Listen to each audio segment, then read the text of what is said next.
आज हम एक नई शुरुआत कर रहे हैं आज के इस वीडियो से कि आपको चुनाव से संबंधित जानकारी मैं वीडियो बाय वीडियो देने जा रहा हूं। आज के इस वीडियो में हम बात करेंगे निर्वाचन के बारे में। चुनाव काफ़ी महत्वपूर्ण होता है किसी भी लोकतांत्रिक देश के लिए।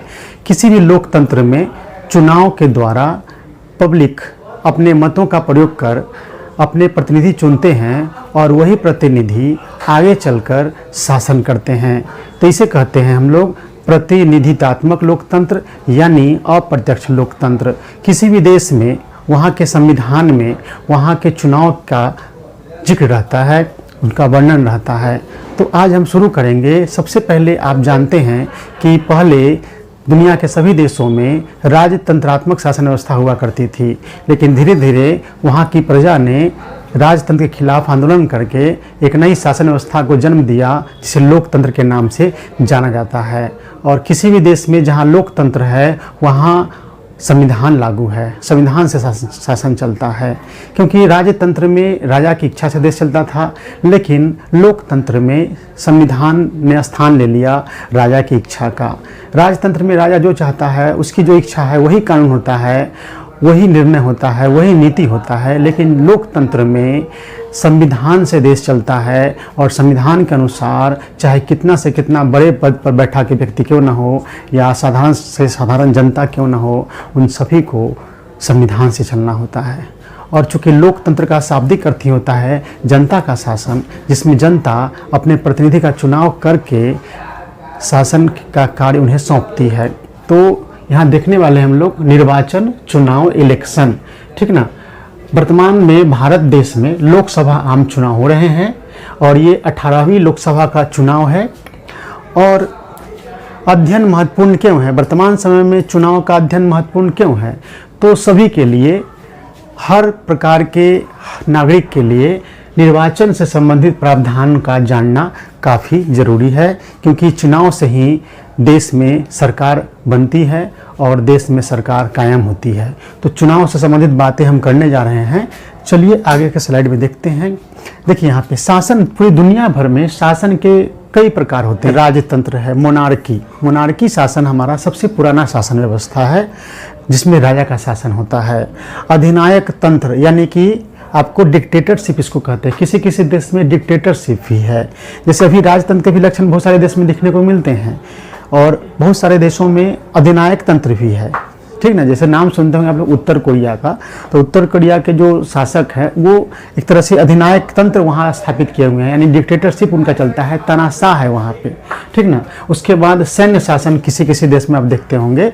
अगर वहाँ के शासन व्यवस्था में वहाँ की सेना महत्वपूर्ण भूमिका निभा रही है और शासन वहाँ के सेना के हाथ में होती है तो वह कहलाता है सैन्य शासन यानी मिलिट्री रूल। जैसे पाकिस्तान हमारा पड़ोसी देश है, 4 बार लग चुका है सैन्य शासन पाकिस्तान में।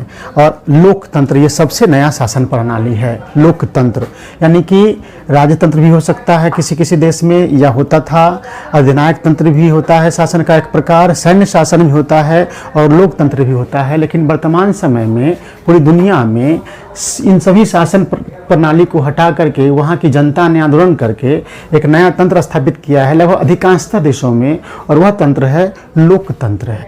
सबसे नया और सर्वाधिक लोकप्रिय कौन सा तंत्र है? तो लोकतंत्र है। लोकतंत्र ऑब्लिक प्रजातंत्र, प्रत्यक्ष लोकतंत्र।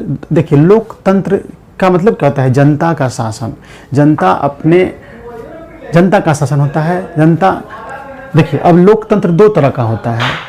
लोकतंत्र या प्रजातंत्र जो होते हैं वो 2 तरह के होते हैं, प्रत्यक्ष लोकतंत्र और अप्रत्यक्ष लोकतंत्र। प्रत्यक्ष लोकतंत्र में क्या होता है? डायरेक्ट डेमोक्रेसी का मतलब होता है कि जिस देश में प्रत्यक्ष लोकतंत्र होता है वहाँ पे सारे महत्वपूर्ण निर्णय वहाँ की जनता करती है, डायरेक्ट रूप से भाग लेती है शासन में, ठीक ना।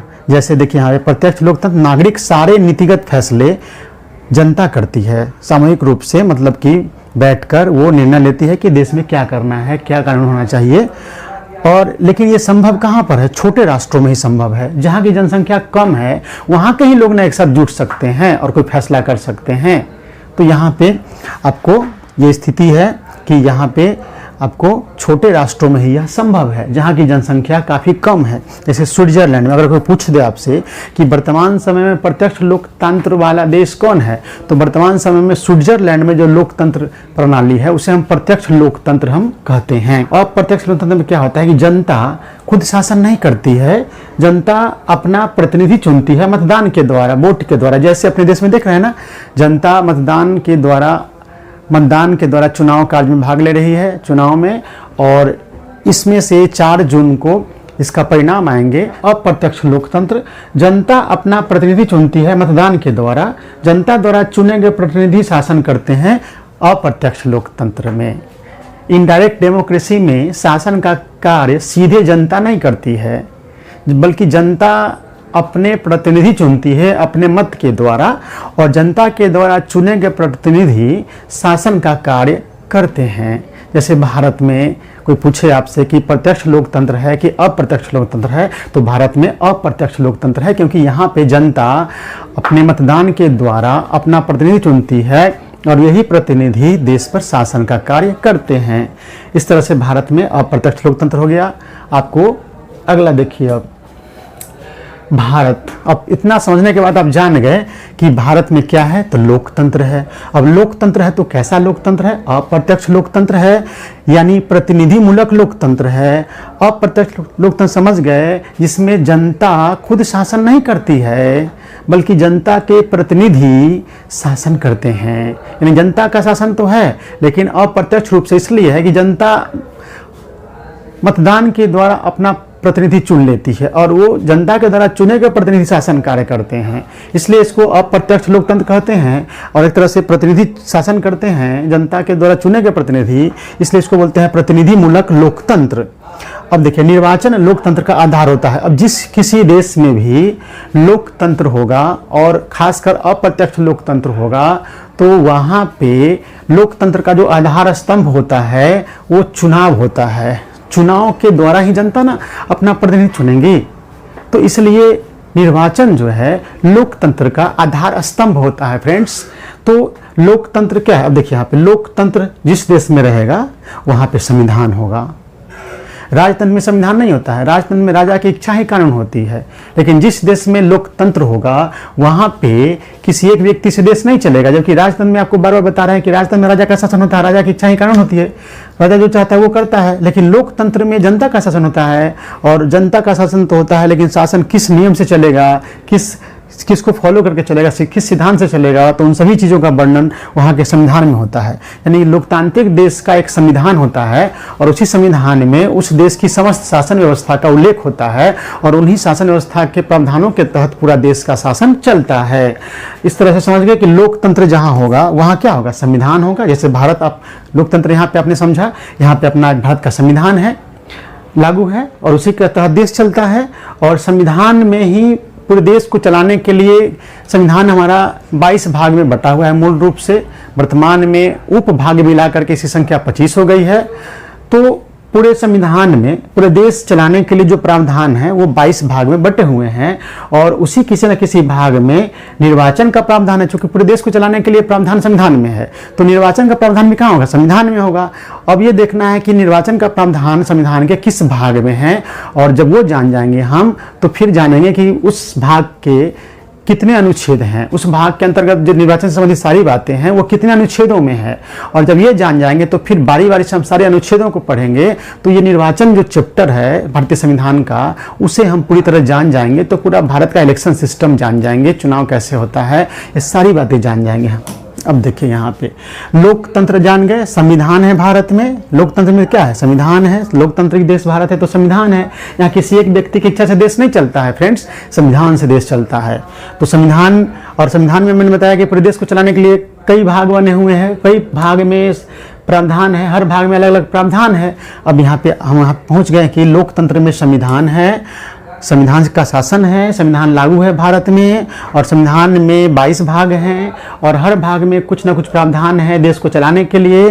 तो इसी तरीके से निर्वाचन हमको जानना है किस भाग में है, तो भारतीय संविधान के भाग 15 में अनुच्छेद 324 से 329 के अंतर्गत निर्वाचन का प्रावधान है। ठीक है, तो आज की क्लास का, आज के जो हमारा टॉपिक है, आज का वीडियो है, उसका मेन थीम समझ लीजिए कि कोई भी लोकतांत्रिक देश में वहाँ का संविधान पूरी व्यवस्था का आधार स्तंभ होता है। किसी भी लोकतांत्रिक देश का शासन जो चलता है उस देश में लागू संविधान से चलता है और उसी संविधान में उस देश को चलाने के लिए सारे प्रावधानों का वर्णन होता है। तो अभी निर्वाचन क्यों हम शुरू किए हैं फ्रेंड्स, व्यवस्थित तरीके से हम संविधान शुरू किए हुए हैं, लेकिन समय के अभाव में उसको हम स्पीड नहीं कर पाते हैं। जैसे जैसे समय मिलता है वैसे वीडियो बनाते हैं। तो आप देखिएगा कि संविधान एवं राज्य व्यवस्था का 3 वीडियो अपलोड है पहले से, वो बेसिक है, उसको भी आगे बढ़ाएंगे सिस्टमेटिक ढंग से। यहाँ पे हम निर्वाचन चूंकि अभी काफ़ी चर्चा में है, देश में चुनाव हो रहा है, तो इससे जुड़ा हुआ प्रश्न निश्चित रूप से अगले एग्जामिनेशन में आएगा, चाहे बीपीएससी TRE 3 हो, TRE 4 हो, बीपीएससी का 70वीं का एग्ज़ाम हो, यूपीएससी का एग्ज़ाम हो या फिर कोई भी एग्ज़ाम हो, वो उसमें निर्वाचन से संबंधित 2-4 अभी TRE 3 का आप देख लीजिए जो कैंसिल हुआ है एग्जामिनेशन, TRE 2 का एग्जामिनेशन देख लीजिए जो जिसमें बहुत सारे टीचर बहाल हुए हैं, उसमें क्लास 6 to 8 का जो सोशल साइंस का पेपर होता है उसमें आप पॉलिटिकल साइंस का क्वेश्चन देख लीजिए। निर्वाचन से मतलब 40 क्वेश्चन में ना 5, 6, 7 क्वेश्चन निर्वाचन से जुड़ा हुआ क्वेश्चन पूछा गया है। तो यहाँ पे जो ये क्लास है ये नहीं कि किसी की एक एग्जाम के लिए है, हर व्यक्ति आपको बीपीएससी 70वीं भी देंगे, बहुत सारे एग्जामिनेशन देने वाले हैं, प्रधान शिक्षक देने वाले हैं जो पहले से ऑलरेडी टीचर है, प्रधानाध्यापक एग्जाम आपका होने वाला है +2 स्कूल के लिए, उसके बाद फिर बीओ की बहाली आने वाली है, 70वीं होने वाला है, बहुत सारे लोग TRE 4 देंगे, TRE 3 देंगे। तो ये सारे एग्जामिनेशन में इस काम देने वाला है हमारा टॉपिक। किसी एक एग्ज़ाम के हिसाब से आप मत देखिए, सभी एग्ज़ाम, कोई भी एग्ज़ाम देना हो आप हमारा वीडियो देख सकते हैं। तो यहीं पे हम बात आज देखने वाले हैं कि भारत में लोकतंत्र है, लोकतंत्र में संविधान से देश चलता है और उसी संविधान में उस देश को चलाने के लिए कई भाग में, अलग अलग भागों में प्रावधान होते हैं। और अभी हमको निर्वाचन काफ़ी करंट इशू है, काफ़ी चर्चा में है, तो इसलिए निर्वाचन पढ़ना शुरू किए हैं। तो जिस तरह से भारतीय संविधान में कुल 22 भाग में सारे प्रावधान हैं, तो निर्वाचन से संबंधित प्रावधान किस भाग में है, तो भाग 15 में है। और अनुच्छेद कहाँ से कहाँ तक है, तो 324 से 329 में है फ्रेंड्स। यानी भाग में प्रावधान होते हैं और फिर भाग में जो जैसे निर्वाचन भाग 15 में है और फिर निर्वाचन से संबंधित जो महत्वपूर्ण बातें होंगी, इंपॉर्टेंट बातें जो होंगी वो अनुच्छेद वाइज हैं, है ना। यानी भाग बटा हुआ फिर अनुच्छेद में, यानी कि कहने का मतलब कि 15 नंबर भाग जो है संविधान का, उसमें कितने अनुच्छेद कवर करते हैं, तो 324 नंबर से लेकर के 329 तक के अनुच्छेद में निर्वाचन से संबंधित प्रावधान आपको दिए गए हैं। और इसी को हमको ढंग से देखना है, 324 से लेकर 329 तक के सारे प्रावधान को देखेंगे और इसी से जुड़ा हुआ फिर निर्वाचन कैसे होता है, चुनाव की प्रक्रिया कैसे शुरू होती है, ये सब हम देखने वाले हैं सिलसिलेवार ढंग से फ्रेंड्स। तो अभी हम आज के वीडियो में इतना ही तक। ये आप जान गए कि भारत, पहले आप जाने कि विश्व में कई तरह के शासन प्रणाली होती है, राजतंत्र, तानाशाही जिसको देनायक तंत्र कहते हैं, डिक्टेटरशिप कहते हैं इंग्लिश में, राजतंत्र को इंग्लिश में कहते हैं मोनार्की, किसी किसी देश में सैन्य शासन हो सकता है, होता है, मिलिट्री रूल होता है, और सबसे जो लोकप्रिय है और सबसे नया जो शासन प्रणाली है वह फ्रेंड्स है डेमोक्रेसी यानी लोकतंत्र। और ये आप जानें कि किसी भी देश में जहाँ लोकतंत्र होगा वहाँ का शासन व्यवस्था किसी एक व्यक्ति की इच्छा से नहीं चलेगा, बल्कि वहाँ की शासन व्यवस्था चलाने के लिए एक संविधान लागू होता है और उसी संविधान में उस देश के सारे प्रावधान होते हैं। जैसे भारत में ही संविधान लागू है और संविधान में कुल 22 भाग हैं और निर्वाचन से संबंधित प्रावधान भाग 15 में अनुच्छेद 324 से लेकर के 329 के अंतर्गत है फ्रेंड्स। तो आप जान गए इतना। तो पूछे आपसे प्रश्न कि भाई भारत में कैसा शासन व्यवस्था है, तो लोकतंत्र है। अब लोकतंत्र में प्रत्यक्ष लोकतंत्र है कि अप्रत्यक्ष लोकतंत्र, तो अप्रत्यक्ष लोकतंत्र है। आप समझ गए, समझा चुके हैं कि प्रत्यक्ष लोकतंत्र में जनता सीधे आपको भाग लेती है शासन में, नीति निर्माण में खुद जनता निर्णय लेती है। तो ये संभव कहाँ पे है, छोटे देशों में जहाँ की आबादी कम है, और बड़े देशों में जहाँ की आबादी बड़ी है वहाँ पे आपको प्रत्यक्ष लोकतंत्र संभव नहीं है। तो भारत जैसे विशाल आबादी वाला देश, आप जानते हैं कि दुनिया में सबसे अधिक आबादी है और शुरू से ही भारत एक विशाल देश है, बड़ी जनसंख्या वाला देश है, तो वहाँ पे अप्रत्यक्ष लोकतंत्र ही संभव है। अतः भारत में अप्रत्यक्ष लोकतंत्र है। और अप्रत्यक्ष लोकतंत्र का मतलब हुआ कि जनता अपने मत के द्वारा अपना प्रतिनिधि चुनती है। तो जो चुनती है तो चुनाव होना ही होगा, चुनाव होना है, चुनाव का प्रावधान है। तो फ्रेंड्स, इस तरह से आपने जाना आज के इस वीडियो में कि भारत में लोकतंत्र है और लोकतंत्र है तो यहाँ संविधान लागू है और इसी संविधान में सभी प्रावधान लागू है, सभी प्रावधान का उल्लेख है और निर्वाचन से संबंधित प्रावधान का उल्लेख भाग 15 में है और भाग 15 कवर करता है अनुच्छेद 324 से 329। तो निर्वाचन से संबंधित सारे प्रावधान पढ़ना है भाग 15 में अनुच्छेद 324 से 329 में, जिसे हम अगले वीडियो में शुरू करेंगे अनुच्छेद 324 से। फ्रेंड्स, आज के वीडियो से जुड़ा हुआ प्रश्न आप जान गए। अगर पूछा जाए कि भारत में किस तरह की शासन व्यवस्था है तो लोकतंत्र है। उसके पहले ही पूछे कि पूरे विश्व में कितने तरह की शासन व्यवस्था है तो आप बता दीजिएगा कि भाई राजतंत्र हो सकता है या होता था, अधिनायक तंत्र यानी डिक्टेटरशिप जिसको तानाशाही कहते हैं वो भी हो सकता है किसी देश में, फिर आपको हो सकता है सैन्य शासन, और दुनिया में सबसे लोकप्रिय और सबसे नई शासन प्रणाली है लोकतंत्र। तो भारत में लोकतंत्र है।